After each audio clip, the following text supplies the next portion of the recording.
discussion. Of course, I want to start by wishing everybody a happy World Press Freedom Day, and by noting that that it's very wonderful that we have this panel this evening in honor of World Press Freedom Day, but also that we have the Freedom Online Coalition occurring, of course, starting tomorrow here in Mongolia. And so Ulaanbaatar can be proud of what it's doing in support of world press freedom.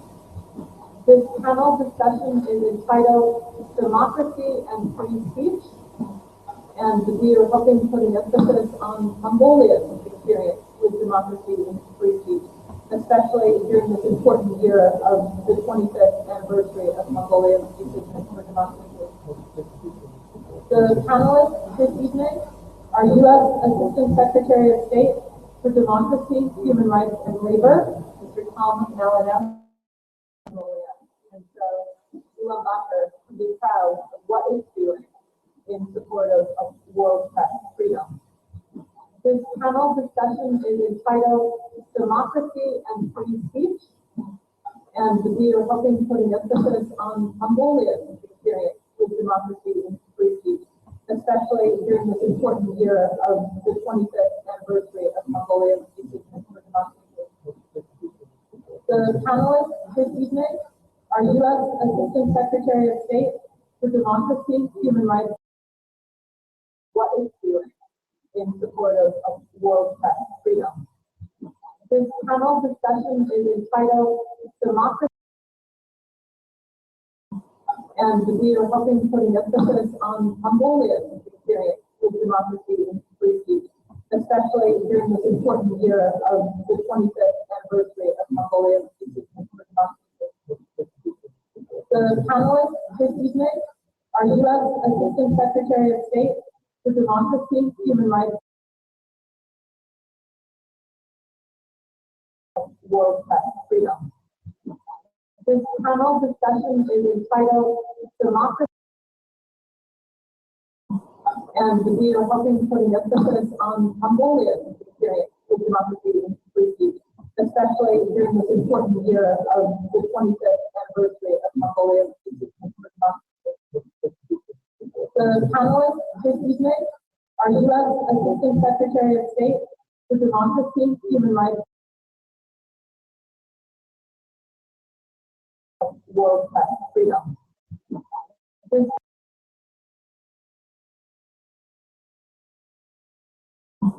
And we are hoping to put an emphasis on Mongolia's experience with democracy and free speech, especially during this important year of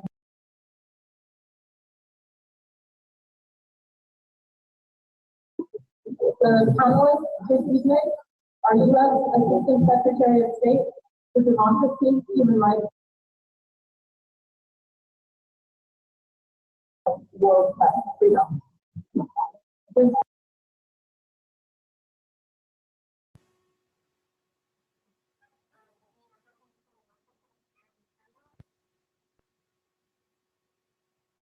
Censor somewhere in the world, it reminds me just how important journalism is.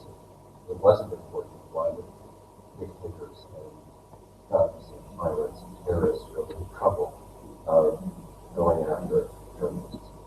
In this sense, the death of journalists, as tragic as it is proof that the death of journalism is something that commentators in my country sometimes talk about is a myth. There's also, of course, those tragedies, a call to action for all countries for human rights. At the State Department last week, we launched our annual Free the Press campaign, in which every day we highlight cases of individual reporters who have been imprisoned wrongly in countries all over the world. One of them is Gao Yu, a 71-year-old journalist in He was arrested last year, forced to make televised confession, and sentenced to 7 years in jail. In Syria, Mazen Darwish remains imprisoned by the Assad regime for trying to expose that regime's brutal atrocities. In Vietnam, Tom continues to serve a 10-year sentence for unmasking corruption. In Ethiopia, Leon was arrested for writing an article critical of the Ethiopian government and remains in prison for terrorism for writing an article. On Friday, 2 days ago, we did something else to honor these kinds of journalists. We invited 3 who have been censored or detained in their countries, Russia, Ethiopia, and Vietnam, to the White House, not for some ceremony, not to give them the prize, but to give them the thing that I think most journalists in the world would do anything to get, a personal, exclusive interview with the President of the United States. So that's part of our message to governments that will try to go after and arrest and direct journalists. If you do that, they'll get an exclusive interview with the President of the United States. Good message. We've included more details about these great journalists on our humanrights.gov website in the State Department. We've tweeted about them using the hashtag #FreeThePress. So I encourage all of you to share these stories with your community, whether that's by retweeting or drafting articles or blogs, or if you must, reverting to that old-fashioned form of communication. Tell your family and friends. Now, I know many of you in this room experienced the transition from living in a political system where freedom of expression is not protected to living in one that power to speak and write according to your conscience.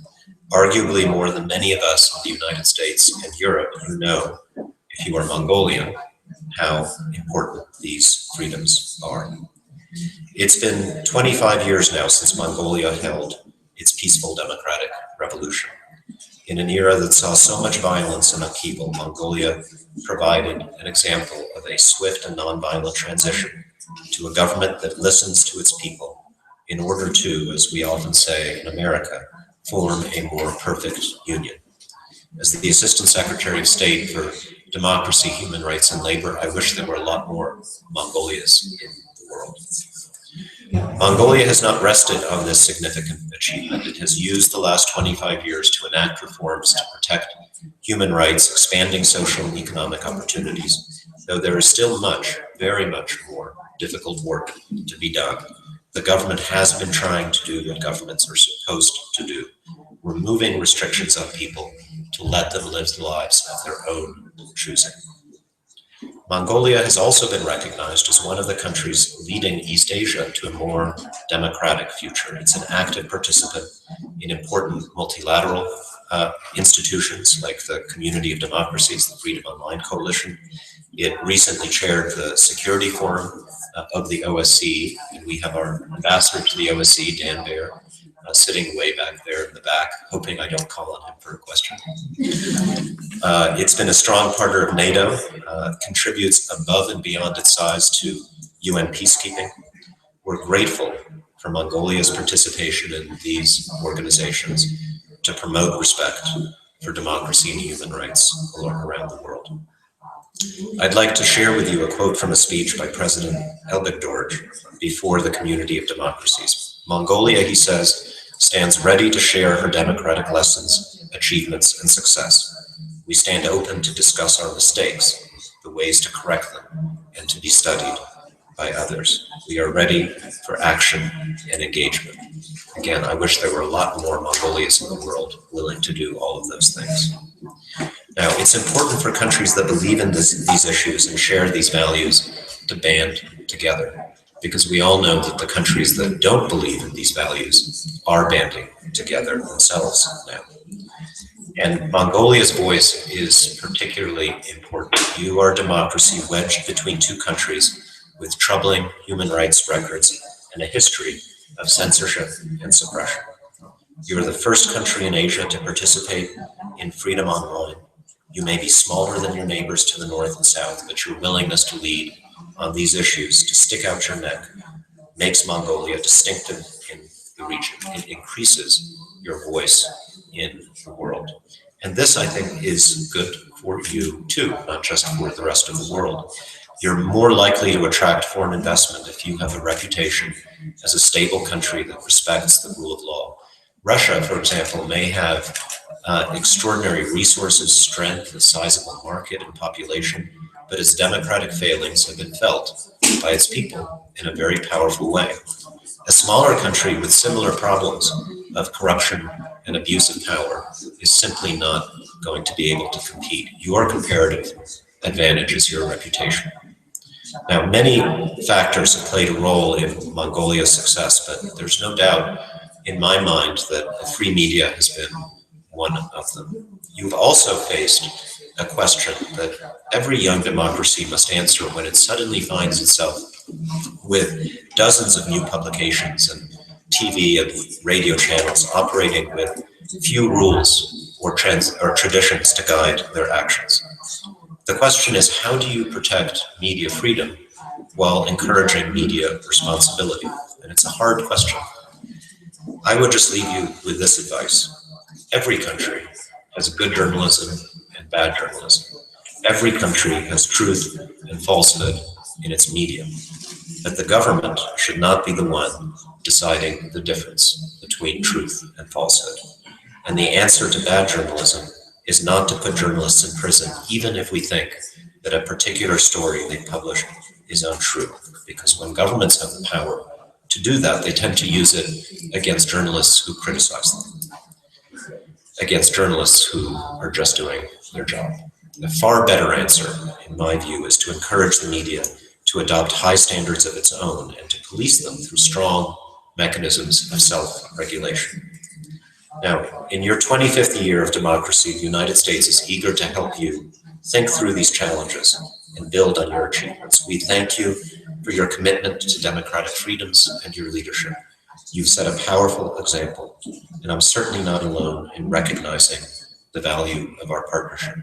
I would like to echo Vice President Biden's comments when he visited Mongolia in 2011.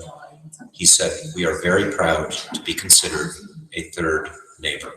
And like any neighbor should, we will continue to do our part to support Mongolia's political and economic development." Now, let's go to our other panelists and to our discussion.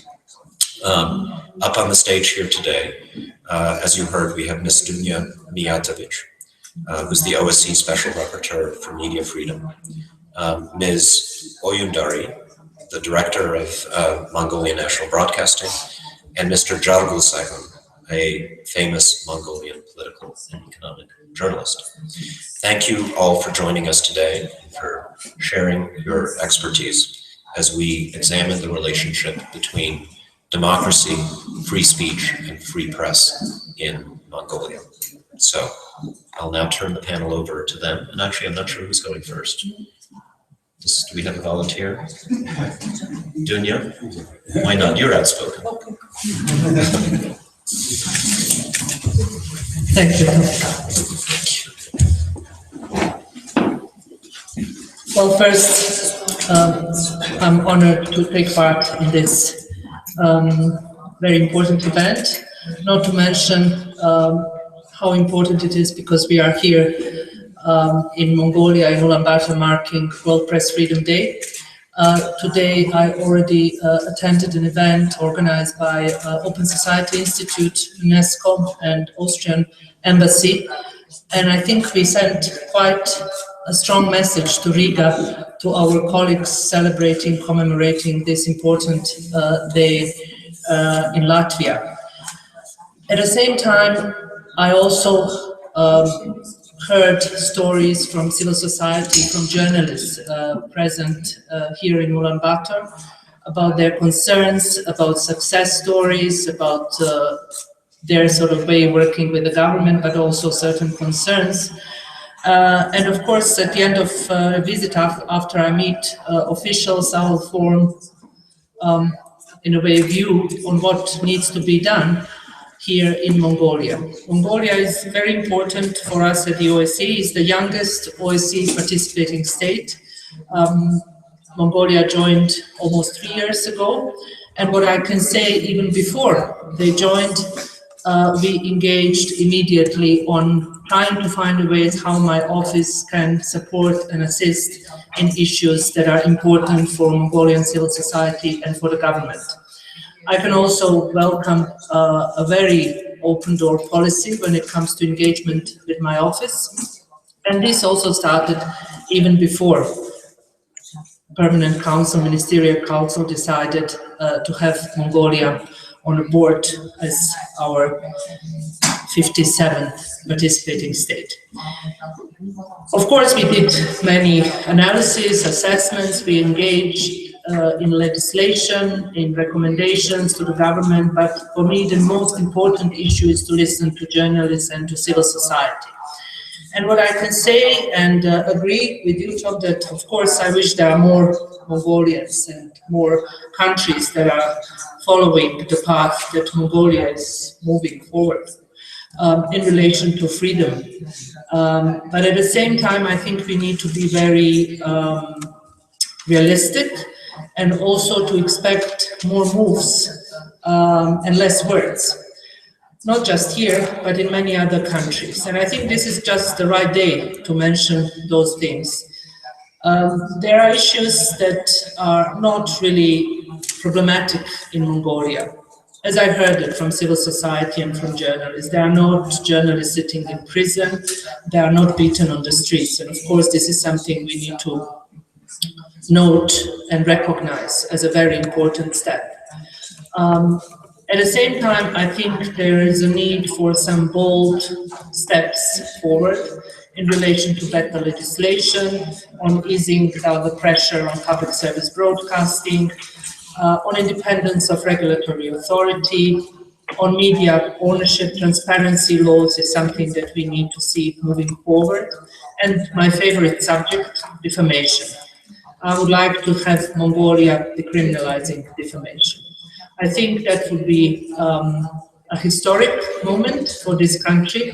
It would actually send a message to the world that there are not just words on paper and conferences being organized, but there is a true and genuine political will to change things. Of course, I do understand at the same time that some steps are not easy, they are painful. Democracy is painful for many of us, coming from some parts of the world that are not very easy when it comes to adopting and accepting more freedom in the society. As some of you know, I'm from Sarajevo, from Bosnia and Herzegovina, so I know that those issues are not easy issues. But if we are hesitant as societies, if the governments are hesitant, we will not achieve anything. We will not achieve enough, or we will achieve little and be recognized as doing some things, but in reality, nothing changes in the society. And that is something that I would not like to see in Mongolia. Mongolia managed to make some very important steps towards democracy. And on this road, not just the OSCE, but many other international organizations present here today, from UNESCO, UN Human Rights Council, and many governments supporting Mongolia are ready to engage. But what we need is engagement from your side, and here I'm talking not only about the government, but the civil society. And the civil society will always help, at least help from my office and my voice as a voice, helping you achieve things that are important for you. With this, I would really end and really give time to our hosts, and of course answer any questions that you might have.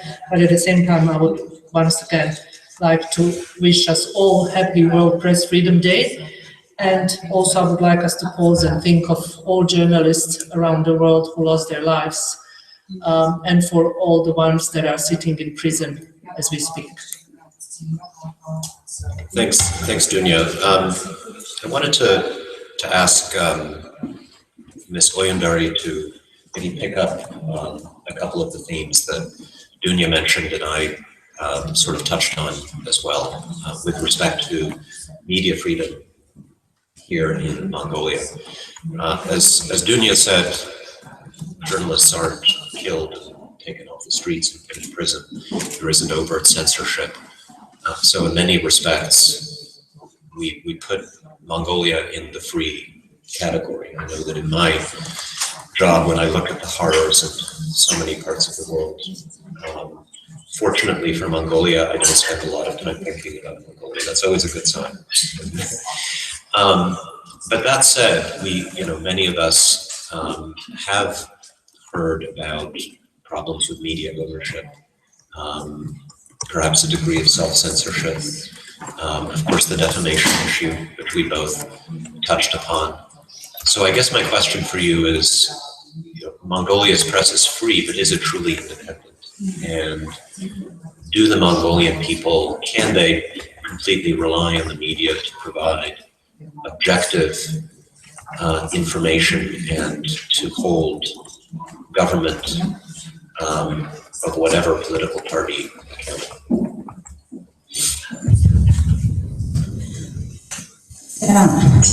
Энэ өмнө хүрэлцэн ирсэн бүх хүмүүст төвлөрийн хэрэгжлээний өдрийн мэндийг хүргэе.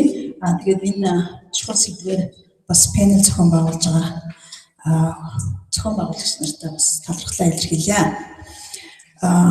Асуултын хувьд бол үнэхээр 25 жилийн өмнө Монгол орн ямар байсан бэ гэдгийг харьцуулж үзвэл өнөөдөр монголчууд маш өндөр түвшинд хүний эрх чөлөө, хөгжлийн эрх чөлөө энэ бүх асуудал дээр бол нэлээд өндөр амжилтанд хүрсэн.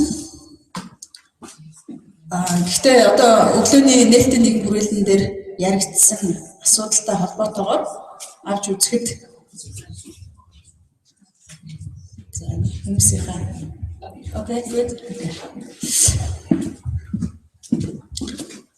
ингээд яг бидний өнөөдрийн хүрсэн амжилтыг гаргасан цаасаа дүгнэх юм бол бид нэлээд өндөр амжилтанд хүрсэн байна.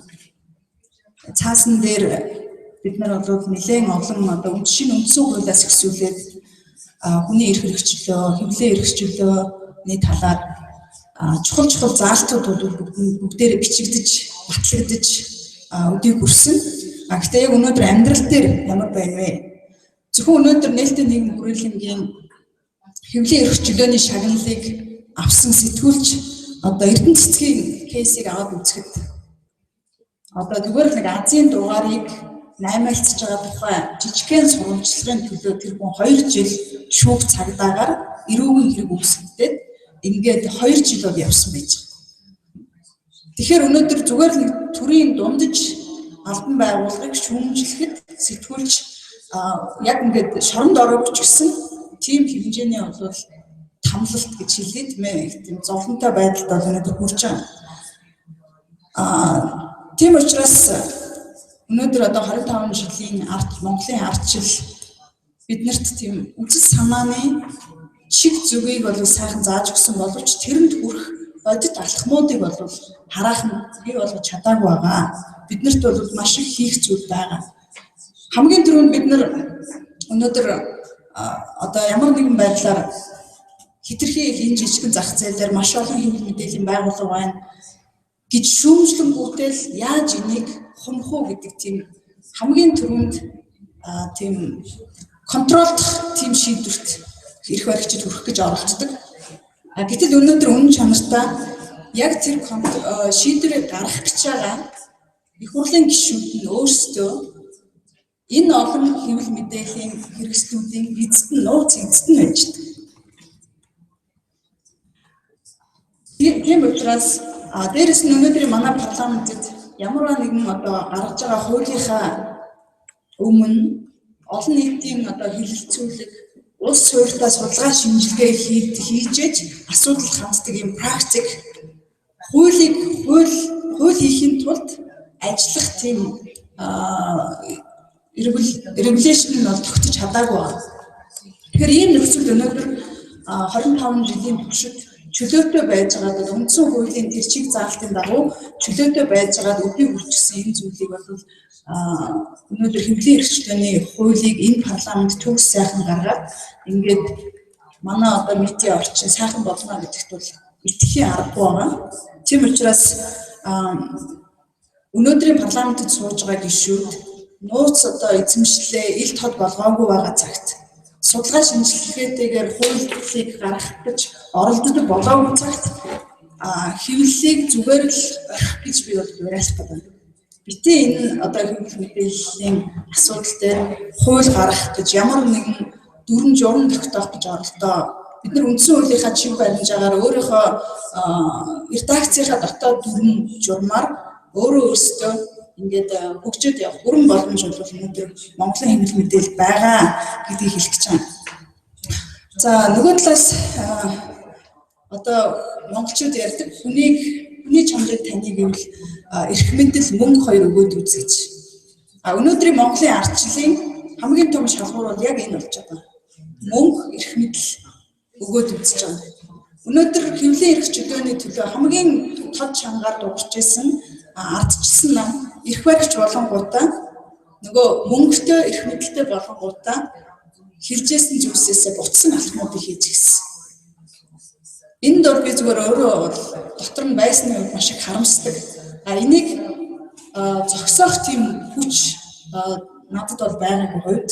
Тэгэхээр энэ бол юу гэсэн үг вэ гэхээр өнөөдөр Монголын одоо энэ намуудын яг энэ үндсэн хуулийн чиг баримжаагаараа явах тийм итгэл үнэмшил дүр зураг нь бол тодорхой болоогүй цагт хэвлэлийн эрх чөлөөний хуулийг гаргах энэ асуудлыг бол зогсоох хэрэгтэй гэж би бол хувьдаа үзэж байна.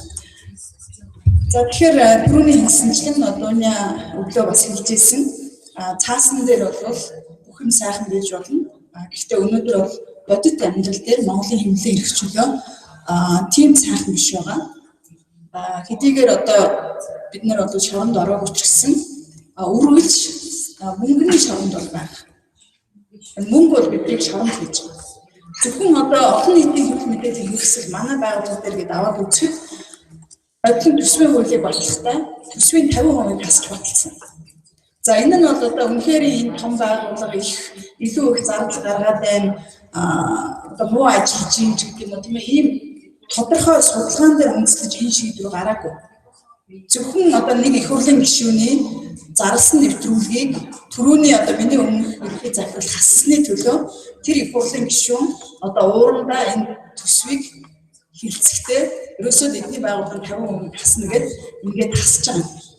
Тэгэхээр үнэхээр одоо олон нийтийн радио телевизийг бүртэл төсвөөр нь ингэж хасч чадж байгаа парламент өнөөдрийн Монголын хэвлэл мэдээллийн байгууллагын сайн сайхан болгохын төлөө хууль зохионоо гэж би хувьдаа итгэхгүй байгаа. Тийм учраас өнөөдөр бол Монголын хэвлэл мэдээлэл бодит шоронд биш ч гэсэн мөнгөний шоронд байгаа гэдгийг би хэлэх хүсэж байна.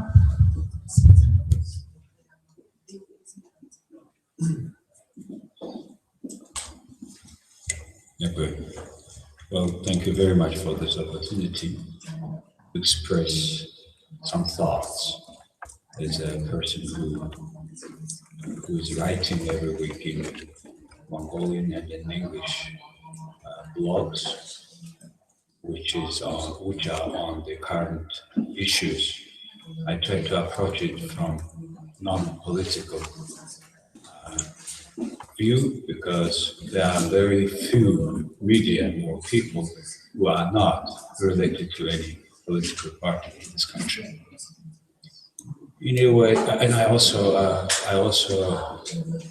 ran an interview which I called de facto for the last 5 years, and I'm recently invited by national TV, which is a great honor, and I had a great opportunity to approach many Mongolians all around the country. And all this together, my writings sort of made me in a position that people try to listen to people who is speaking from non-political people, or either political party member or some big businesses. So and I always find out myself in a position that how much we need this sort of strong media stand on many issues.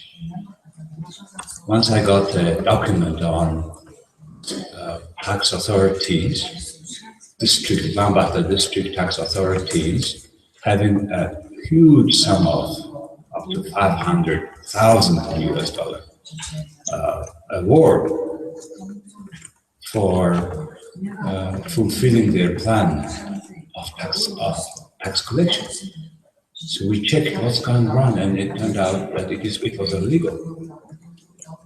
Ministry of Finance supported, and the tax department also made on resolution. As a result, these people were getting so rich, tax officers. And the companies in this district were becoming poor.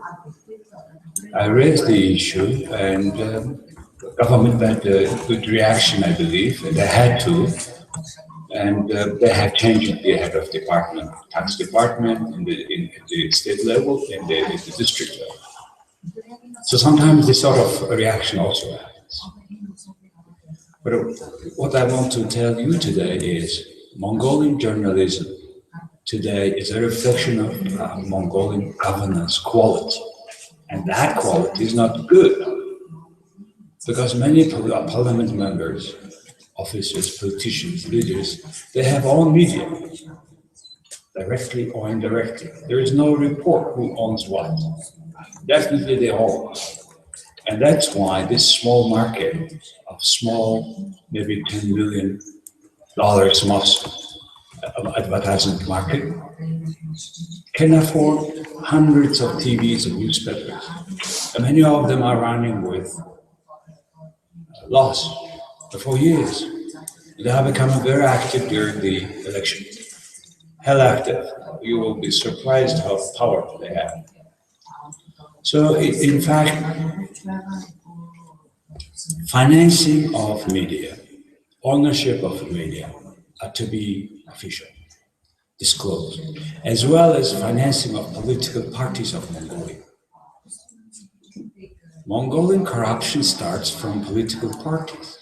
Their financing, they don't disclose it, though there is a law provisions which requires them to have audited report within 3 months after election, which never happens. And unfortunately, it is not changing under the today political power, where we have finally all three, presidency, prime ministership, and parliament in the same political party. And I don't see clear leadership of our ruling party today. Just 10 days ago, on the most largest project of the country, Roundtable coal mining, which is supposed to play the most important role today in this time of the economy, they made in 3 days in a row different statements. They do not provide leadership. And it is so with the media. So until Mongolian political parties don't disclose their financing, where the money comes from, I don't see the end of corruption in this country and the end of the mass in media, which is reflecting all this network of all this. You know, I was part of this revolution 25 years ago. And it's very strange to see that all these people who were all the time public officers are becoming so rich, so powerful, that today Mongolia's young people want to work only for public office. Why, I'm asking. They said, well, I will have a job, and I will have a more chance to go abroad to study at the government money. And many people go, and they are part of this whole corruption scheme. So sometimes a young guy, after say 3-4 years after graduation, is becoming incredibly rich, having the cars, houses, which give not confidence to other young people, and they want to be in the government sector. So this is one thing I want to share with you. The other thing is there is no difference between public relations work and journalist content in this country. Completely blurred. And people are confused completely. And now we have a wonderful, maybe you have heard already this from our foreign guests. We have a special word called closing contract. That means a powerful man, party, political figure comes and pays every media. Have a silence on this issue. And they do. And that's one of the sources why the small media is surviving. Otherwise, they are shouting too much. And the smaller is the media, the bigger is the shout. And the same with the social media now. I have seen people buying Twitter accounts, for example. But they're now preparing for this their own public relations through the media. Our election campaign, which is supposed to happen next June, had already started today. So, but however, what's happening in today's media is a reflection of our democracy. Democracy is a process. And I see so many young people working hard, honestly, also in this medium. In spite of this miserable salary they are paid. They have the dream and the mission. They want to see Mongolia thriving country. Indeed, with just 3 million people in between two big markets, and with the democracy, we should thrive. And I see a lot of enthusiasm in these eyes of young people. And I strongly believe that those politicians today will be either accountable or they will disappear in this country. Why? Because under 50% of this population, 1 million people, are under 30 years old. So I think within another couple or 3 elections, Mongolia will be and must be very thriving democratic country. That's what I believe in. That's because I disbelieve I work hard to be a part of it. Thank you.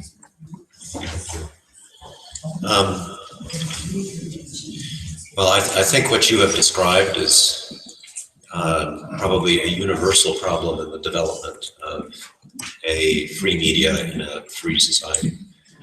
We sure had a lot of that kind of media ownership in American history, I can tell you. We had a president not too long ago named Lyndon Johnson, who the Americans in the room will know very well, and maybe the rest of you have heard of, who I think historically looks like a pretty good president in our history, very effective at getting things done, changed America for the better in a lot of ways. But he also owned a whole network of radio stations in his home state of Texas. And curiously, those radio stations gave him very good coverage. So we sometimes, as American officials, talk about these issues around the world, and we forget just how much we struggled over a much longer period of time than Mongolia has had to work these things out. And we work them out in part through better laws, but also through the development of a democratic political culture, which I think you need, because if the solution is, as you suggested, transparency, giving people the knowledge of who owns what and how money influences things, they still have to do something with that knowledge. They still have to say, I don't like that, and I'm not going to watch that TV station anymore because of a particular connection that it may have. So these things do take time. Well, why don't folks think about questions that they may want to ask us.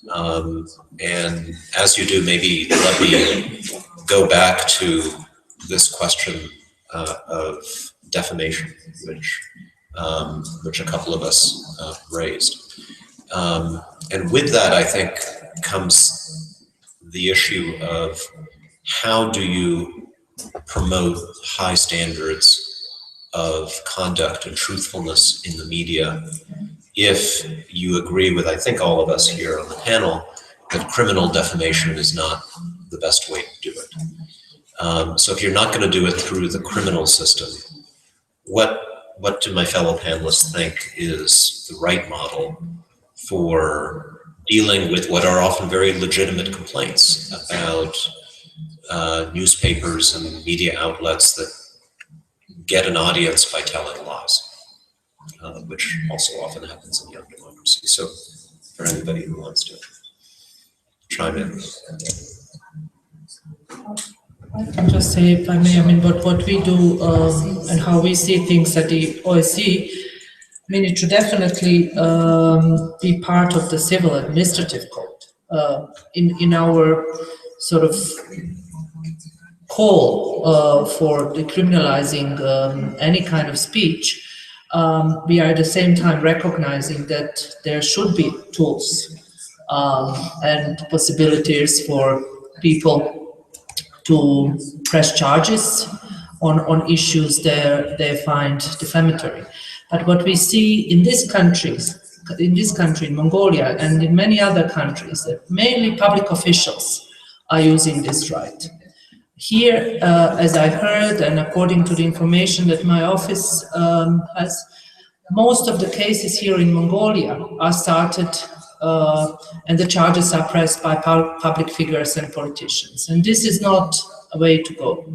This is not the way we should be talking about becoming more democratic, about offering more freedom. And I would not agree more with you, Tom, when you said these things take time.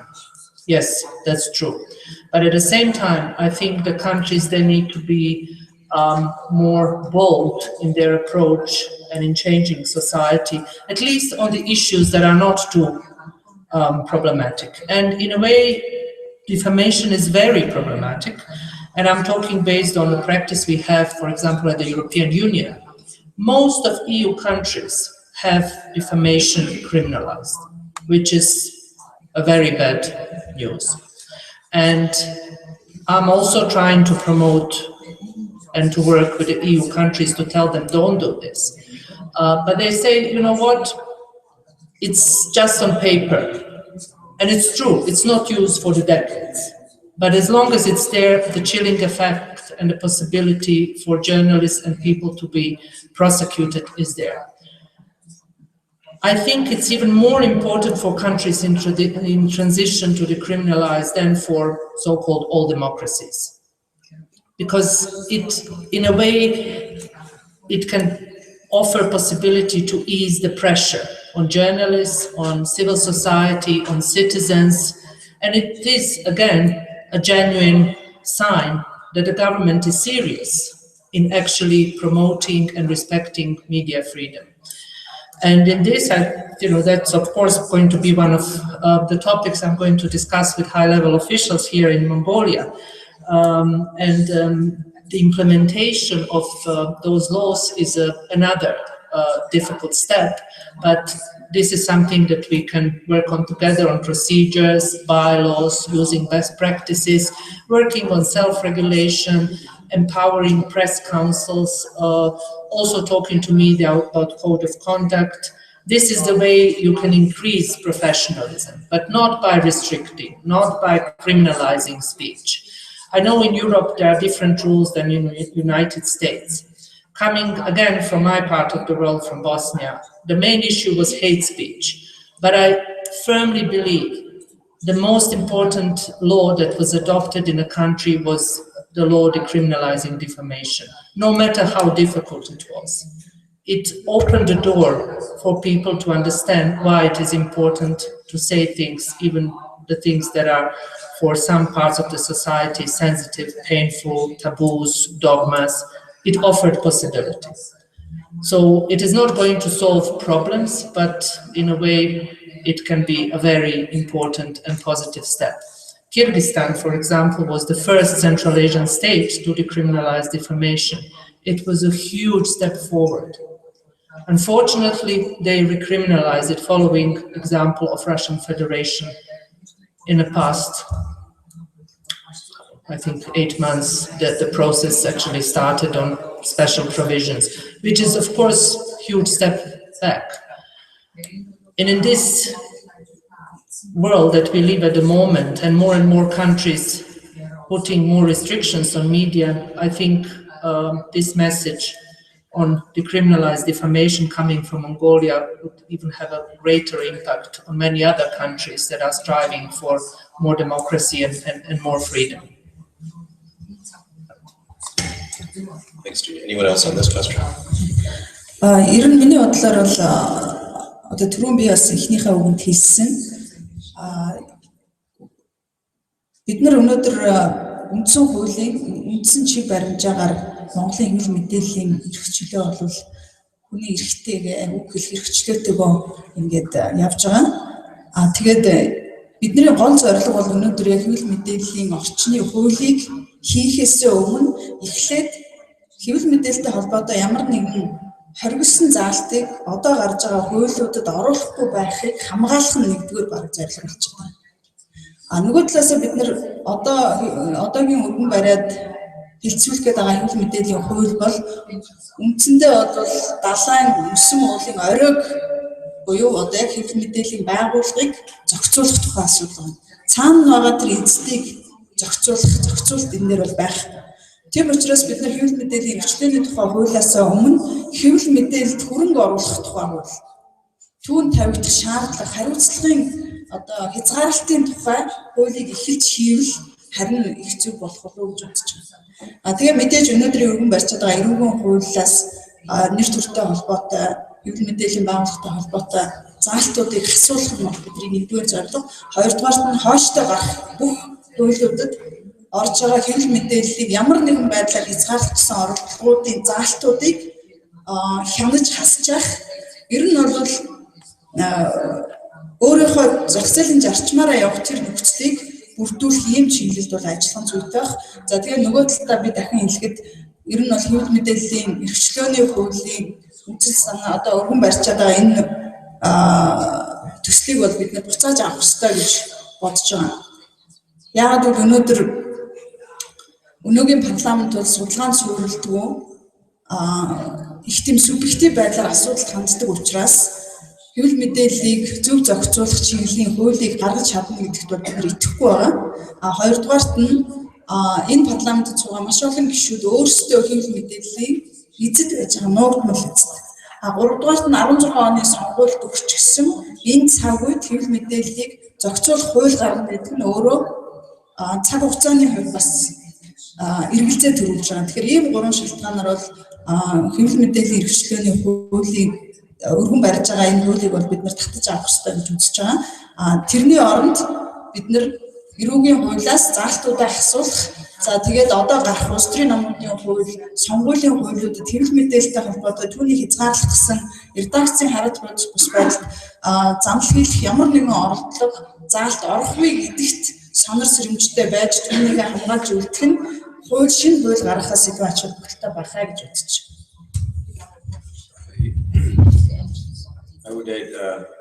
I completely agree with this point that this current government, parliament should not, cannot discuss this law. I don't believe they can do it. Of course, this defamation must go from criminal law to civic law first. Secondly, at the same time, several things should happen in this country to solve the issue. First of all, it's political leadership.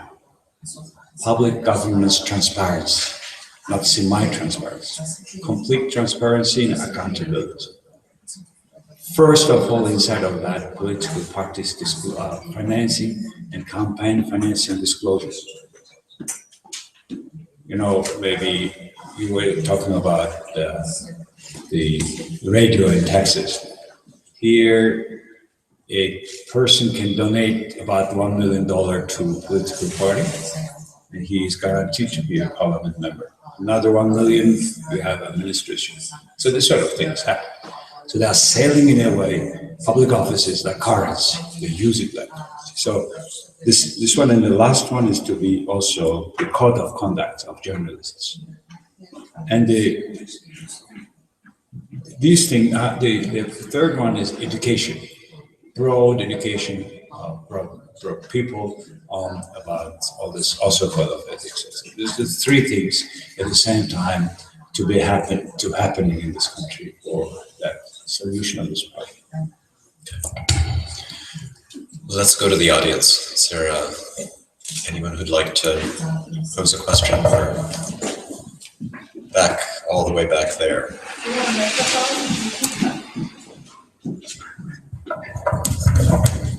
Thank you. My name is Kees van Meyer. I'm the Dutch Human Rights Ambassador. I have a question for the speaker, because I didn't hear you well. But you talked about education, and indeed education of journalists. But what is more and more important now, indeed, and I don't know if you mentioned it, but I would like to stress it as well, is education of people who make use of the news and read the news, and what the difference is between quality journalism and any journalism. Because a lot of people do not know the difference and think that everything which is written down by a journalist is true. And of course, we need to award those journalists and those newspapers who really gather, say, who do responsible journalism and quality journalism. It means checking the sources and say here one party and also here another party. And I think right now that is even more important because we can have people in the USA where you have freedom of journalism and freedom of expression and freedom of press, as well as people in Russia who can be both as misinformed.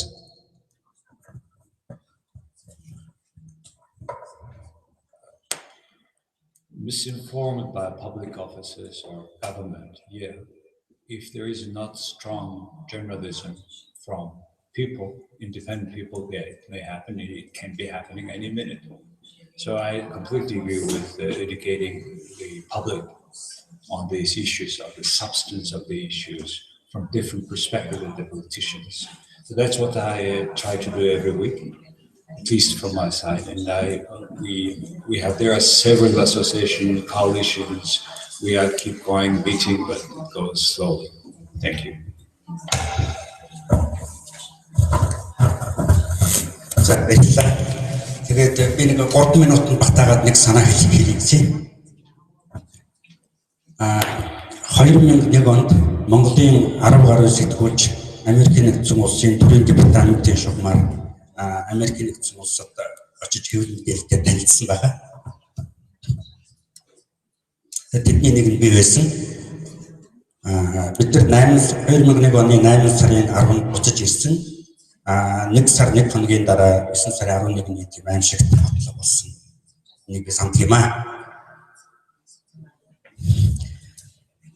Тэгээд түүнээс хойш 14 жилийн хугацаа өнгөрсөн байна. Их юм өөрчлөгдсөн байна. Жишээлбэл бидний очиж танилцсан бараг бүх сонинууд түүний дотор би хамгийн сайн санаж байна. Boston Globe сонин бүгдээрээ нөгөө цаасан дээр гарахаа байгаад онлайн болсон байна. Захин болсон байна. Жижиг сонинууд ч гэсэн юм бараг бүгдээрээ.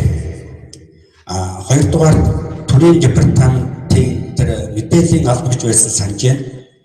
Америкийн хэвлэл мэдээлэлтэй холбоотой, хэвлэлийн эрхчлөлтэй холбоотой тийм электрон сэтгүүлүүдийг гаргадаг байсан. Бидний очих цаасаар өгчээсэн. Одоо тэгээд тэр сэтгүүл бол гарахаа болчихсон гэж ойлгосон. Тэр би юу хэлэх гэсэн юм бэ гэвэл тэр үед бидний олж авсан тэр мэдлэг мэдээлэл ихэхэн уучирсан нөхцөл байдал өөр болсон байна. Тэгээд би гол нь өнөөдөр манайд одоо 16 он сонгуул болох гэж байгаа. Сонгуулийн хууль, улс төрийн намын хууль, санхүүжилттэй холбоотой хуулиуд одоо өөрчлөгдөхгээд харамсалтай энэ хуулийн төслүүдийг манай парламент нууцаар бэлтгэж байна. Бидэрт өгөхгүй байна. Үзүүлэхгүй байна. Сонгуул болгоны өмнө ингэдэг. Тэгээд би энэ санаа зовж байгаа юм бэ гэвэл энэ сонгуулийн хуулиар хэвлэл мэдээллийн хэрэгсэл сонгуулийн сурталчилгааны кампанийн үеэр зүгээр намуудын сурталчилгааны хэрэгсэл болж хоёрдог.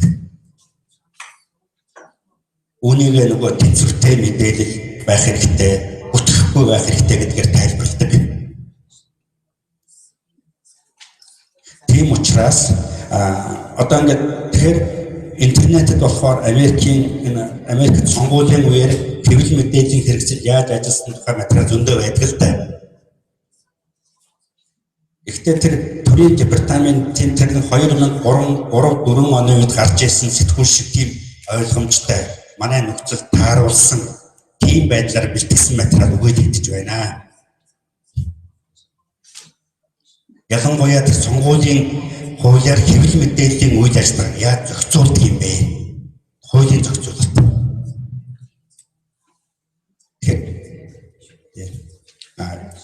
Интернетэд их мэдээлэл байгаа ч гэсэн очих нь олдохгүй байна. маш их байна. Тэгээд нөхцөл байдал тэндээс олж авахд бас хэлний бэрхшээлийн асуудал байна л да. Тийм учраас энэтэй холбоотой нэг тийм тэр 2003-4 оны тэр сэтгүүл шиг одоо миний хүсэж байгаа юм тийм материалыг бэлтгээд бидэнд орчуулад ингээд сайдд тавьдаг ч юм уу, сайдын яамны эсвэл тараадаг ч юм уу. Энгүүл энэ нөхцөл байдал маш чухал хэрэгтэй байна гэж би юм хүсэж байгаа юм аа. За баярлалаа.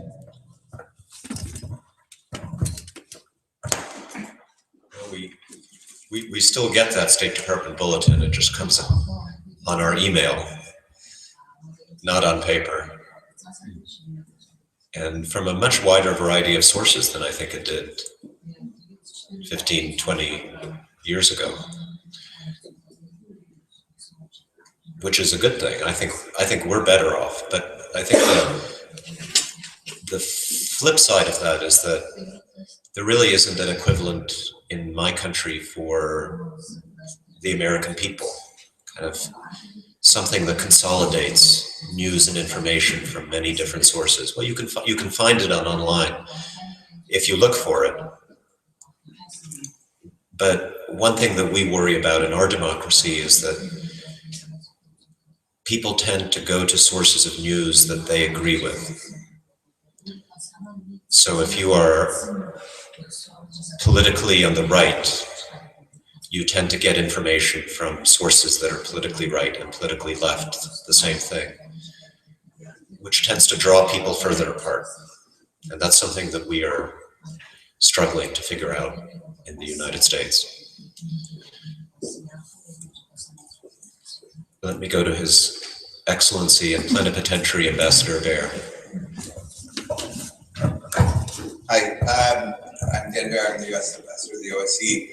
Thanks very much to the panelists. I wondered whether either our Mongolian panelists or Dunya, whether you have ideas from other places about how to tackle in a not in an illegal way, but in a non-legal way, the issues around political independence and transparency of ownership. Whether there are any good examples of civil society coming together to do a red, yellow, green system of key media outlets in terms of political independence, where they do a scorecard, or where they teach people the point about educating readers. I mean, one of the things we've seen with the uptick, or at least the prominence of massive amounts of propaganda in the last year, is that you have to know what you're looking for sometimes to recognize it. It's so insidious, and so dissecting propaganda becomes something that you have to teach people to do so that they don't get fooled by it.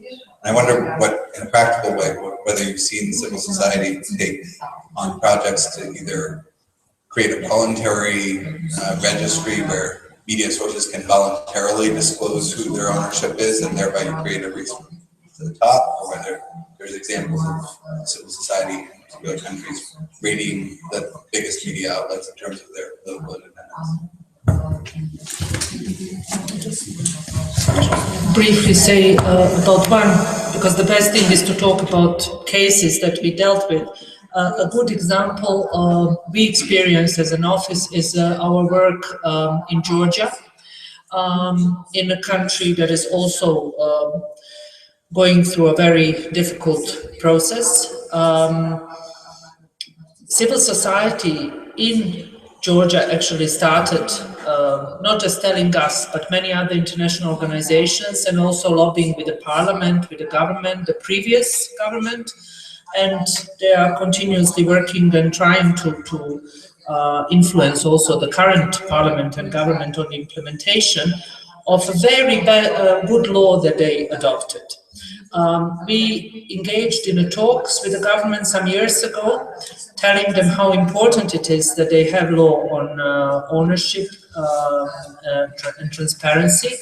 We did a legal analysis, independent legal analysis. It was actually done by an expert sitting here, Dr. Katrin Nima-Metcalf from Estonia, who did legal analysis with recommendations that were all adopted by the Georgian parliament and government. And one of the best transparency law was adopted. And this is something that we recognized as a very important step forward. The new government came, and the struggle is ongoing on recognizing the importance of implementation of this law. And the process is going very slow. And we are trying to engage also with NGOs and people trying to really move things forward. But it is not an easy thing. Adopting a good law is not, you cannot say that the work is done. There is a need for further engagement, but the key issue is a vibrant and courageous civil society. And then trying to work with international organizations. Today I said we can do many things as international organizations. We can try to engage, but if the door is not open, then not much can be done. Just to add this question, here are some attempts of publication, who owns what. Several sites had this information from time to time, but very shortly all removed. So we cannot go elaborate or make a reference. And then now the parliament member said it, this is now you are attack on private ownership. So there were several discussions on that, and they were saying that media is in this free world, like as a company, and you are attacking on private ownership. So now in civil society, we keep talking about having media ownership like bank ownership to be transparent. But I think it's taking a long process here. Let me ask you a follow-up question. If there was transparency in media ownership, if people knew exactly who owned particular media companies, and maybe they found out that some of the owners were also politicians, what difference would that make? How would people react to that information? Would they care enough to buy a different kind of newspaper or to vote for a different politician? Would they be troubled by that enough to change things?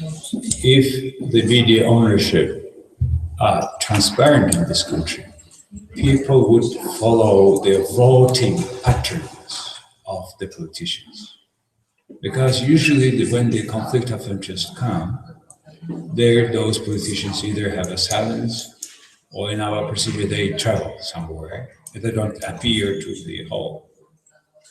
So then with that, it is a factual material where this or that politicians have a particular position on that issue. Usually they don't only own media separately. There is no single, I think, parliamentarian who owns only media outlet, but they own a series of businesses.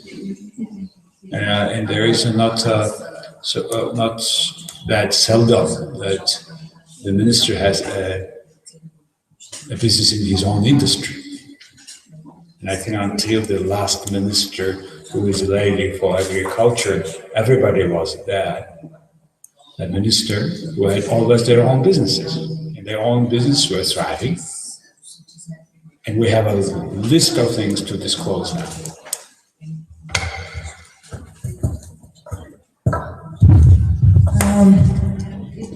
Острчдын хэвлэл мэдээллийг өмчлөхийн асуудал бол ерөөсөө энэ Монгол улсад анх хэвлэл мэдээлэл үүссэн тэр нөхцөл байдал сэтгэлгээтэй их холбоотой л да. Өнөөдөр хэвлэл мэдээллийг өмчилснөөрөө улс төрчид нэг тийм амжилт олж байгаа гэж би хэлж чадахгүй. Гэхдээ анх ерөөсөө Монгол улсад хэвлэл мэдээлэл анх үүсгэхэд 1921 онд социализм бий болчихсон. Монгол социализмаар явах хүчээсэн, хувьсгалын дараа хүн байсан. Ингээд эрдөөсөө хэвлэл мэдээлэл анхнаасаа л үцэс сүлтлийн зэвсэг гэж пропаганда хэрэгсэл байж ирсэн. Тэгээ 90 онд ингээд юм өөрчлөгдсөний дараа 2005 онд олон нийтийн радио телевизийн хууль батлагдах хүртэл 90 оноос хойш 15 жил пропаганда том хэрэгсэл орсон тогтносоор байсан.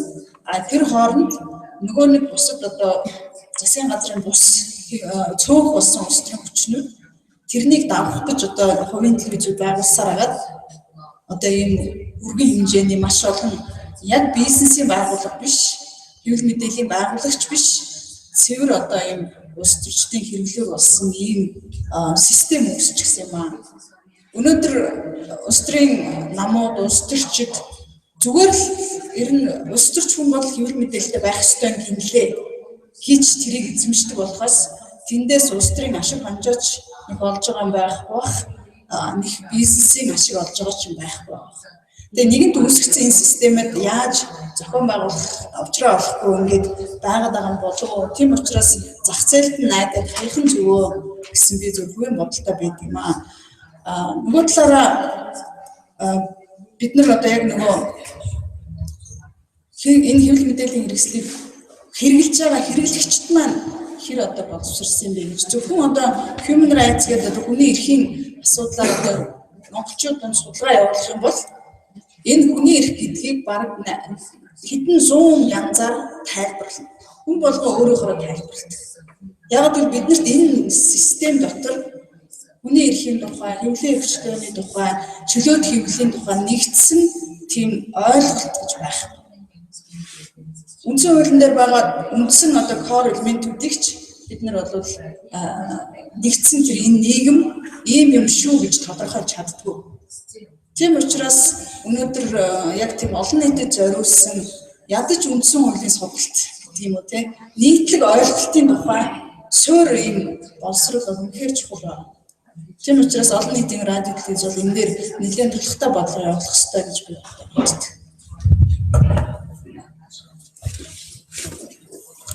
Баярлалаа.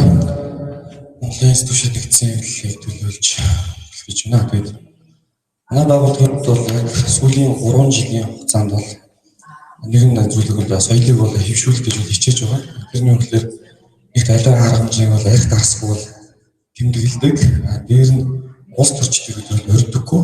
Алиа харгамжийн дээр яг нэг улс төрчдийг өрдөг. Улс төрчдөөс ангид байх гэж одоо үйл ажиллагаа явуулж эхэлж байгаа. Тэгээд соёлыг бол 3 жил бол хэвшүүлж байгаа маа.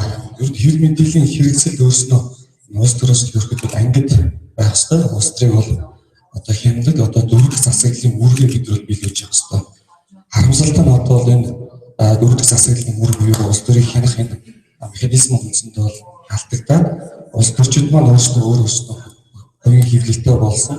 Намууднаас өөрсдөө хэвлэлтэй болсон байгаа. Өнөөдрийн хэлэлцүүлэг сэдвийг чухал сэдв байна л да. 25 жил Монголын хуримтлуулсан туршлага маш их бидэнд алдсан одоо алдаа онсон оноонууд бий. Одоо бид хаана байгаа вэ? Хаашаа явах ёстой гэдгээр л бол нэр ёстой байна гэж ойлгоо. Бид одоо хаашаа явахаа мэдэхгүй байна. Хууль эрх зүйн орчныг сайжруулснараа одоо асуудлыг шийдэх ёстой юм уу? Эсвэл одоо өөр ямар нэгэн байдлаар өөрийн зохицуултын байгууллага бий болсноор шийдэх ёстой юм уу? Үнжилтийн ил тод байдлыг одоо бий болгосноор энэ асуудал цэгцэрх юм уу гэдэг бол асуудал шийдвэр арай л харах олоогүй. Аюул тавнаас хүсэлт бол шинэ байна. Дөрөвний өглөө ярьж байхдаа төрийн одоо удирдлагуудтай Монголын төрийн парламент удирдлагуудтай уулзаж ярьсан гэсэн. Аюултай бол тав бас нэгэн зүйлийг асуухыг хүсэж байна. Яг бол тэр уулзаж байгаа их хурлын гишүүн болон төрийн хүмүүсээс та одоо хэл мэдээллийн хэрэгсэлтэй юу те ямар нэгэн хэл мэдээллийн хэрэгсэл өмчлөдгөө хувь эзэмшдэг үү гэдгийг та бүхэн асууж үзээч. Яагаад гэвэл энэ парламентаас сууж байгаа дийлэн гишүүд нь зарим нь илээр эзэмшиж байгаа зарлалт бид зарим нь бол нууцаар байдаг. Нууцаар байдгийг бид нар мэддгүй зөвхөн хардах хэрэгээр тэрний одоо телевиз тэрний сонин гэж л ярьдаг. Тодорхой хэдэн хувийг эзэмших мэдэхгүй. Хоёр удаа бол энэ хугацаанд хэвлэлийн эрхлэлтийн хуулийг бол оруулсан. Яг бодлон жил ерөнхийлөгч өргөн барьсан хуулийн төсөл бол яг парламент хилцэж байхдаа бол татагдсан байгаа. Хууль санаачлагч маань өөрөө татаж явсан. Тэр үед бол яг Европын холбооноос Швейцарт ажиллаж явж ирсэн. Тэр Давосын чуулган дээрээс татаж явсан өөрийн биеэр Монгол байгаа учраас. Тэр хуулийг батлагдах гэж явж байхад ямар мессеж төлөх үү? Сүрэг мессеж явсан бэ гэхээр энэ хэвлэл мэдээллийн хэрэгслийн өмчлөлийн ил тод байдлыг хангах нэрээр бидний одоо байгуулсан өмчийг булааж авах гэж байна. Хэвлэл мэдээллийн хэрэгсэл өмчийн тоог нь хуваар зааж өгч байна. Нэг хэвлэл мэдээллийн хэрэгсэл нэг хүн дагаараа байх ёсгүй. 5% эзэмшигч одоо эзэмших ёстой гэж бидний байгуулсан эрх чөлөө хэвлэл мэдээллийн хэрэгслийн байгууллагын татан булааж авах гэж байна гэдэг сүр мессеж явуулсан. Хуулийн төсөлдөр ийм үгс байгаагүй боловч иймэрхүү мессежийг тарааж энэ одоо хуулийн төслийг буцааж авч ирсэн. Ямар нэгэн байдлаар Монголд бол хууль одоо эрх зүйн орчныг сайжруулах чиглэлээр үйл ажиллагааг бол энэ бичлэг тасан зогсоог арга хэмжээнд их явагдсан. Энд бол манай хэвлэлийн зарим удирдлагч өөрснөө оролцсон.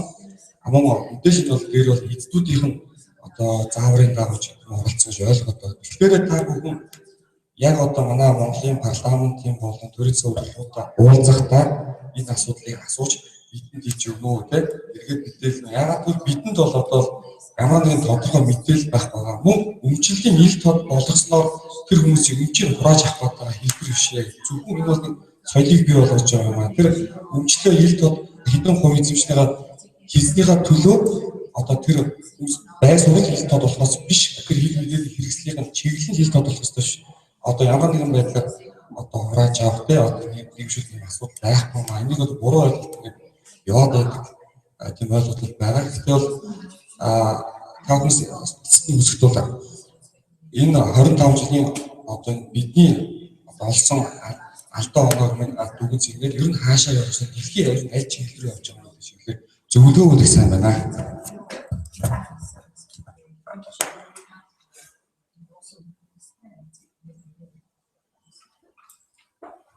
Well, to make it brief, I can only promise that I'll do it in a very open and direct manner, but I think they are already aware of it. As I told you this morning, I want to continue, but also enhance and to establish a very open and transparent dialogue with the authorities, the government here, because I do not think there is any other way to address these issues.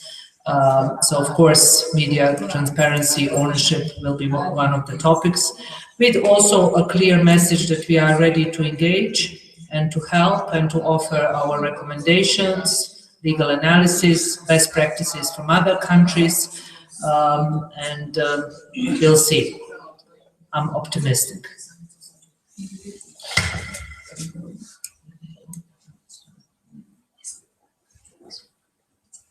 Anybody else right now? Well, let me, a couple of other questions that I wanted to ask. First of all, to our Mongolian co-panelists, what role is social media playing or beginning to play in the news gathering landscape in this country? To what extent are people relying more on sort of the widely diffuse social media networks now for political information, for information about what's going on in their communities? And if so, what impact is that having on politics in Mongolia? Yeah. Well, under the all other important issues, we completely have not talked about the social media, which is becoming very much increasingly important for the society, just because it's very young society first. Second, a small country with big territory, our social media make us more united, I think, all country-wise. And I have Twitter followers, 85,500 as of today, and it's increasing every day by 100. So that means, I mean, not only mine, but many people's Twitter followers keep increasing, and Facebook is very also important. In a way, it is more important than in traditional media. It's so dynamic that now our politicians pay so much attention on that. They are retweeting, tweeting, you know, they're using as an attack on each other. That's a quite interesting virtual world to live in, you know, and you spend this, you know, suddenly almost an hour with that social media every day. So it's important. And that's why the ethics of information is on those is even more important. And it will have even more mass than the traditional media, without the issues we have today described. But I'm sure that Mongolia is going to very good directions. We have 40% of smartphone penetration. We have more phone than people. So I think it shows that this country is really, really growing in that sense. Монголд social media-гийн хөгжил бол одоо яг уламжлалт хэвлэл мэдээллийг хянахад бол их эргээр нөлөөлж байгаа гэж үзэж байна. Ямар нэгэн байдлаар редакцийн бодлого ялангуяа одоо жишээлбэл миний толгойлж байгаа олон нийтийн радио телевиз дээр жишээлбэл одоо баланс алдагдахад social media-гаар хяналт шууд ирдэг болсон. Ямар нэгэн байдлаар одоо өнөөдөр хот болж байгаа ямар нэгэн ишүүдээр бид нар хэрвээ баланс алдах юм бол social media шууд одоо индикатор болж өгч чаддаг болсон. Энийг бид нар эргээд одоо юу гэдэг биднэрт эргээд хяналт тавих гэсэн улсуудад өөрсдийнхөө хамгаалалт болгож хэрэглэж болдог болсон. Энүүгээрээ бол энэ маш ач холбогдолтой зүйл болж байгаа. Нөгөө талаар зөвхөн одоо хэвлэл мэдээллийн тэр индивидуал сэтгүүлчдийн өөрсдийнх нь дуу хоолойг бас сошиал медиагаар дамжуулж хэдийгээр нөгөө ажиллаж байгаа тэр систем нь одоо өөр боловч эцгийн заавраар өөр зүйл хийж байгаа боловч би ямар үзэлтэй хүн бэ гэдгийгээ сошиалаараа бас давхар өөрийгөө илэрхийлэх боломжийг нээж өгч өөрөөр хэлбэл маска хуулах бололцоог нь олгож өгч байгаа. Тийм учраас энэ сошиал медиа бол Монголд одоо хэмнэлийн эрх чөлөөг хангахад бол маш эргээр нөлөөлж байгаа. Хамгийн гол нь хяналт талаасаа тэгээд олон нийтийн хяналт талаасаа бол эргээр нөлөөлж байгаа гэж харж байна.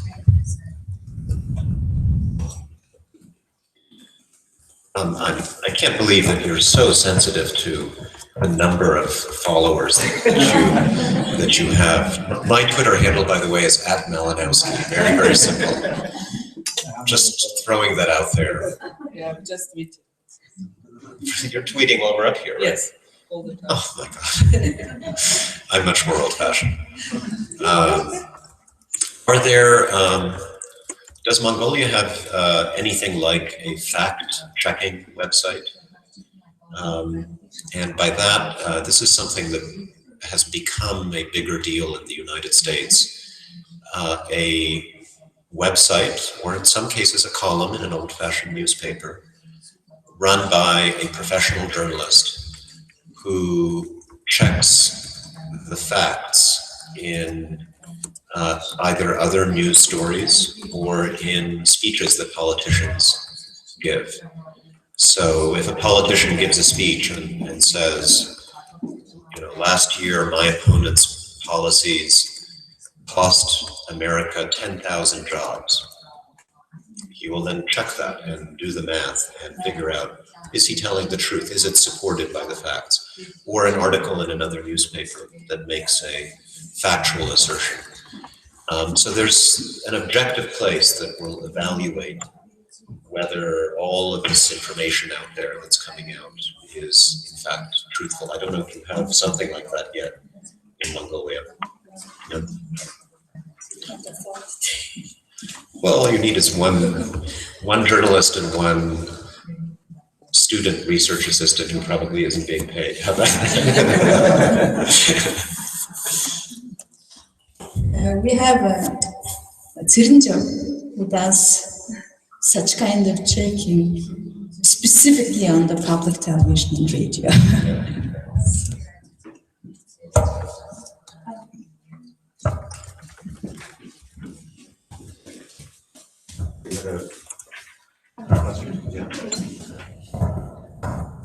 Монгол улсын хувьд бол яг тэгж баримтын үнэн боддог шалгадаг газар бол байхгүй.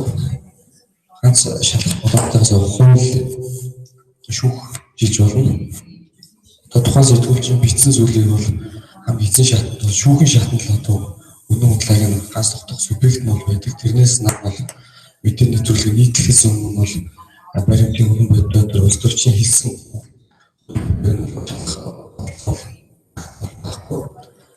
түрүүн хоёр дээр дарга Twitter, Facebook-ын талаар эерэг жишээнүүдийг хэллээ нь бол үнэхээр бас хэрэгтэй зүйлүүд байгаа. Хэл мэдээллийн хэрэгсэл одоо орчин цагийн сошиал медиа зүйлүүд бол энэ сүлжээнд энэ бол цагийн талаар олон бичсэн нэг Twitter гэсэн чухал дараалал олон удаа доромжилсан зүйлээр шүүгээс ял авч Монголоос анх удаа Twitter дээр үс дуудлын илэрхийлсний бодлоор ял авсан. Хоёр хүн ял авсан. Нэг нь 100 хоног хэрэгдэх, нэг нь торгуулийн мөнгө ял. Нөгөөний тохиол нь бас их хурлын дарга бас гомдол гаргаж байсан. Арамбатраас хэсэгнийхээ төлөө 10 сая төгрөгийн ял авсан. Сошиал медиа болон улс төрчид төрийн өндөр ганцхан сэтгүүлч биш тийм босод хүмүүсээс шүүхийн харамсалтай нь гараад байгаа. Энэ тавнаас мэдээллийг хэлхийг хүсэж байна. Мөн бас нэг асуудал өнөөдөр хэл мэдээллийн хэрэгсэл энэ Facebook, Twitter-ийг хэлхийнхэн бас их сургалттай байна. Тэгээд тэр гарсан их сургалтын өмнө яг тэр байгууллага байхгүй тэр сэтгүүлч өөрсдөө шалгах болцоогүй яг тэр их сурвалжаас нь их сурвалжч үүтэй бүсэн мэдээлэл эргээд тэр Twitter, Facebook аккаунтын хавталт нь нэр ашигласан ийм тохиолдол байх их байх тул тэр мэдээллийн одоо мөрөөр бүсэн сэтгүүлч мэдээлэл өөрөө бодлоо олж бас шүүхэд тийм нэг тархан жишээнүүд бол байна.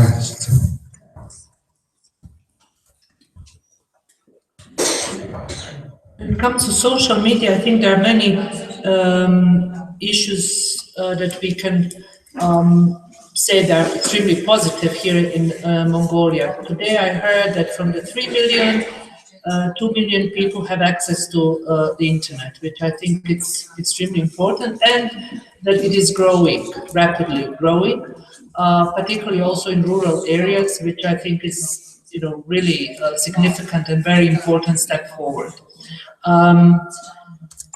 There are other issues that are very positive. For example, the reason we are all here is the Freedom Online Coalition. That is a very important event started some years ago by the Dutch ministry and then Minister of Foreign Affairs Rosenthal, joined by many countries from United States and some other, in order to raise the importance of internet freedom, of safe and free internet. Now I think Mongolia is not only the newest and the youngest participating state of the OSCE, it is also a member of Freedom Online Coalition. And as such, as a country really leading in the region on issues of internet freedom, there are also great responsibilities and also possibility for me to ask the government to do more to avoid prosecution of bloggers, for example, that I already raised with the government. Really moving away from building lists with prohibited words. I do not think Freedom Online Coalition member should be doing this. And there are many other topics and issues, again, that I'm planning to discuss with the government, but at the same time, I think the government should avoid any steps that can undermine these great issues that actually put Mongolia in front when it comes to internet freedom. Joining the coalition, access to the internet also not being filtered and blocked. It should stay open, but these negative steps that were made and that I already raised should be history, in my view.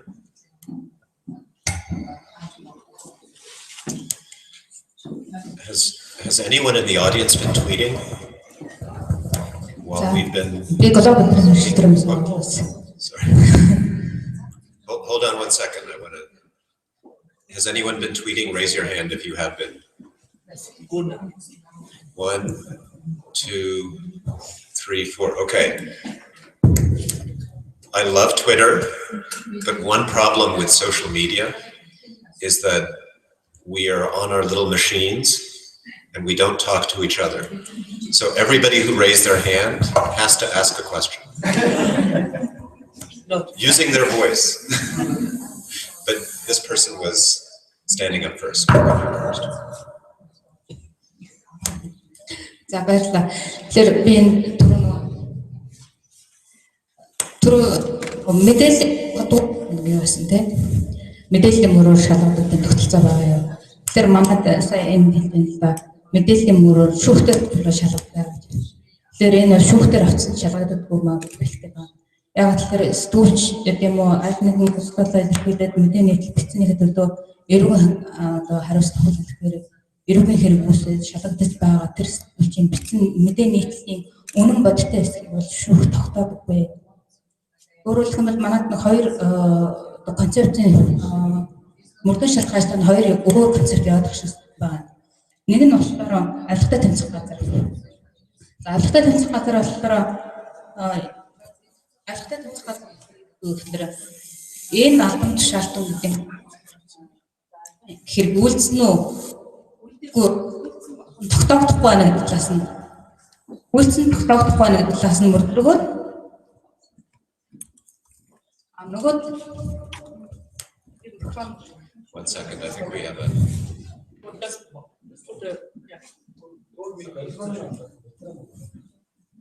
Нөгөө цагдаагийн шалгаж ажиллагаа нь болохоор гэмт хэрэг үйлдсэнийг нь нотлохын тулд явдаг процесс байна. Тэгээ одоогийн сүүлийн үе ялангуяа Twitter-ээс одоо хэрэгэлсэн тэр тактикуудыг аваад үзсэн. Хамгийн эхлээд би авилга авсан уу гэдэг авсан тушаалтнаа албатай тэмцэх газар руу шалгуулчих жаа. Тэнгүүт нь албатай тэмцэх газар юу гэж юм гэхээр энэ хүний авилга авсан нь тогтоогдохгүй байна гэдэг шийдвэр өгч жаа. Тэнгүүт энийг нь үндэслээд миний авилга авсан албатай тэмцэх газрыг шалгуулаад тогтоогддог учраас энэ сэтгүүлч намайг худлаа бичсэн. Энийг одоо ягаад гомдгож жаа. Тэгэхээр тэр сэтгүүлч бол үнэн бичсэн үү, бодтой фактыг бичсэн үү, энэ одоо арилгын гэдэг өөр янз бүрийн тэр хэргийг үйлдсэн үгүй юу гэдэг яг тэр фактын мөрөөр мөрдөн шалгах ажил ерөөсөө хийдэггүй. Энэ бол манай нэг шүүхийн практик байгаа, цагдаагийн практик байгаа. Тийм одоо гол одоо биднээс анхаарал хандуулах зохих асуудлууд байна. Тэгэхээр сэтгүүлчийг одоо хамгийн түрүүний юу гэдэг вэ гэхээр энийг ямар их сурвалжаас ямар захиалгаар хийсэн өөрөө нотлох гэдэг юм яадаг. Энэ бол манай эрүүгийн хуульч байгаа, эрдэнэ хуульч байгаа нөгөө хариуцагч болж байгаа хүн бол одоо нотлохоор энэ бүрдүүлэх тэр мөрөд ногдуулснаас бас гаргалгаатай гэж харж байгаа. Хоёр дахь миний ярих гэдэг асуудал болохоор олон нийтийн сүлжээг бол манад одоо хэр мэдээллийн хэрэгсэлтэй адилхан хүсэж байгаа. Өөрөөр хэлбэл интернетийн сүлжээг ашиглаж олон нийтийн одоо мэдээлэл тараасан бол хэр мэдээллийн хэрэгсэл тооцноо гэдэг улсын дэжүүхэн тайлбар гарсан байдаг. Энэ болохоор өдөрт одоо хэр мэдээллийн хэрэгсэл гэдэг үүднээсээ эрүүгийн хуулиар яаж шийдэгдэх. Нөгөө талаараа болохоор эрүүгийн хуулийн нөгөө томьёол нь өөрөө олон нийтэд тараасан бол байдаг. Олон нийт гэдгийг ерөөс нэг буюу түүнээс дээш хүнд тараасан бол гэсэн ийм тайлбар хийж өгснөөрөө энэ эрүүгийн хуулийг бол хэрэглээд хэтэрхий өргөн болгож сэтгүүлчдийн эсрэг ашиглахад хүргээд байгаамаа. Тэгэхээр ялангуяа энэ юу олон нийтийн сүлжээгээр үзэл бодлоо илэрхийлсэн иргэний эсрэг ийм эрүүгийн хэрэгүүд үүсч байгаа маань эргээд нөгөө гэмт хэрэгээс урьдчилан сэргийлэх гэсэн эрүүгийн хуулийн зорилгоосоо гажаад байгаа. Өөрөөр хэлбэл энэ иргэн үзэл бодлоо Twitter-ээр илэрхийлсэний төлөө эрүүгийн хариуцлага хүлээлт маань дараагийн иргэн энэ Twitter-ээр тэр хүний тухай тэр асуудал хөлөөс төгөлцөж тэ энэс татгалзахад хүрж байгаа. Энэ нь болохоор үзэл бодлоо илэрхийлэх хэрэгчтэй бол үндсэндээ энэ салбарт байхгүй болж байна гэдгийг би анхаараасай гэж бодож энэ талаар бас бусад байгууллагын хүмүүстэй уулзаж ярилцлаа ч гэсэн бас энэ одоо сошиал медиа хэрхэн зохицуулах юм бэ? Энэ бол яг хэр мэдээллийн хэрэгсэл гэдэг тооцоогүй юу гэдэг талаар бас нэг ерөнхий ойлголтыг бас хүндэх байгаа.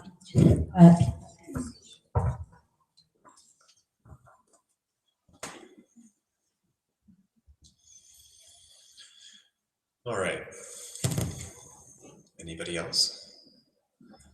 I issued a challenge to our tweeters, so one of you have to share some thoughts if you're willing to share with your followers.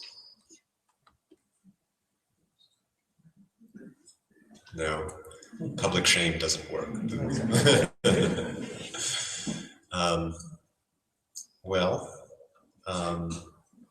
Anything else from, any final thoughts perhaps from our panelists? Response to anything that we have heard? Okay. Well, let me thank all of you for first coming out on a Sunday night when there are many other things that I'm sure many of you could be doing. So thank you for honoring us with your presence tonight. Thanks to our panelists who came from near or far. I would say that this discussion was not only interesting for me, and I'm sure you will share the sentiment, Dunya, but hearing from many of you makes us much smarter as we go into the meetings tomorrow, both in the Freedom Online Coalition and the meetings that we will be having with our counterparts in the Mongolian government. So thank you for illuminating and educating us tonight, and I hope I'll see some of you tomorrow as well. Thank you.